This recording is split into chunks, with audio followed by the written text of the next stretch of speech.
What's up, everyone? Welcome to the video. Today we're going to take a look at how to replace the battery in this GMC Acadia remote key fob.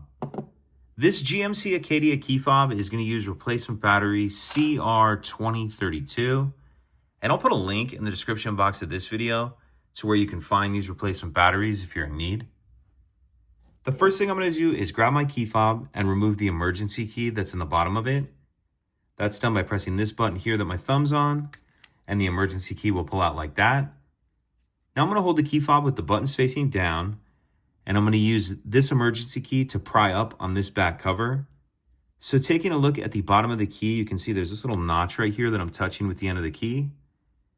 What I'm going to do is take my key and push it in that notch. Then I'm going to pry up like this. So take my key, push it in that notch. It doesn't go in there very far. And then just push up and pry up on the back cover like that. Then go ahead and pull the back cover off. And we can see our battery right here. For this part, I'll use my key just to get under the edge of the battery and pop it out of that holder.